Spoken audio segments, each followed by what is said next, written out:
where the film received its, I believe its North American premiere right after the Telluride Film Festival in Colorado.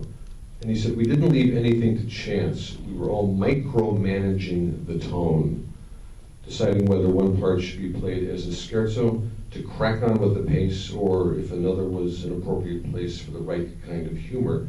In all our conversations, it was never considered we were playing comedy in the way it's been received. Does that surprise you?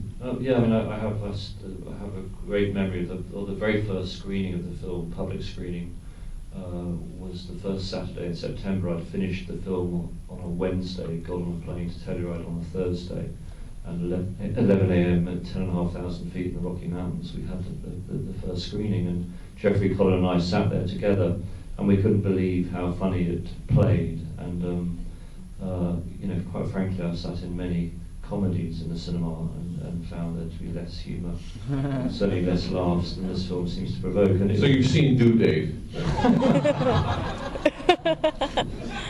right, that's our cheap shot for the evening. I'm trying to keep the tone elevated. And I think what was great about it is that the humour was never, we weren't striving after it. It wasn't gag based. It's character based, and we never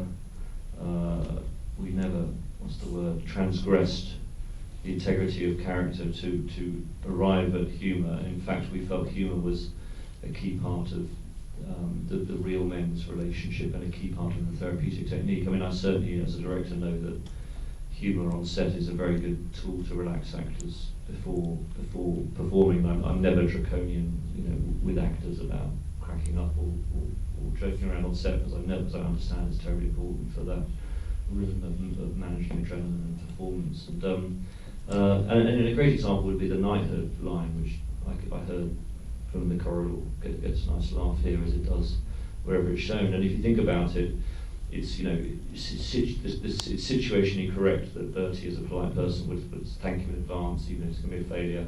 And the knighthood line is both a nice gag for Lionel to say, which might relax the king in advance of the broadcast, but it's also true that deep down he probably did quite want to like it, for all his supposed sort of democratic, you know, you're a man, not a king stuff. And the other sort of interesting thing about the humour was that David's side of the script had a lot of humour in it already, but I suppose some of it was supposition that these men had this kind of witty relationship. And then 9 weeks before the shoot, my wonderful production designer discovered that the grandson of Lionel Logue, Mark Logue, was living in London 10 minutes from where I live. And in his attic he had a filing cabinet, and in that filing cabinet was a handwritten diary account of the relationship between the speech therapist and the king that no one knew existed, no historian has ever read, no member of the royal family has ever seen, and I got this handwritten document in my hands at 9 weeks to go. And you know, before this, I mean, we knew so little about Lionel Logue. We hadn't been able to find a photograph of him. We didn't know his kids' names. We didn't know where he was born. You know, he'd been consigned to the footnotes in history books because, think about it, I mean, the English are not amazingly open to the need for therapy. On top of that, I mean, unlike our Californian friends, on top of that, you can imagine the snobbery about being Australian in the 1930s. I mean, my mother coming to Australia, to England in 1964, remembers very well the kind of snobbery she had to endure as being a colonial. So there was that factor. And then lastly, there was the stammer itself, which was something that they wanted to conceal. So for all these reasons, Logue had been kind of almost written out. And so to discover basically a new primary source in an area of the application crisis that's so well documented was nothing short of extraordinary. Some of the best lines of dialogue in the film, a few of them are written by King George VI and Lionel Logue. And I'll give you an example. At the end of the big speech, Lionel says to the king, "You still stammered on the W." And the king says, "Well, I had to throw in a few so they knew it was me."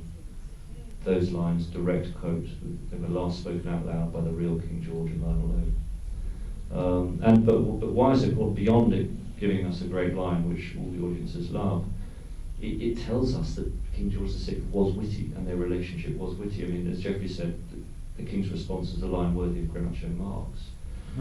And the history books are kind of a bit, particularly the ones written near his life, are prejudiced against him because they can't get beyond the stammer as evidence of mental weakness or lack of, they assume he's just not as bright. And it was so wonderful to see confirmed David Instinct that George had this wit, and also it encouraged us to find it other places.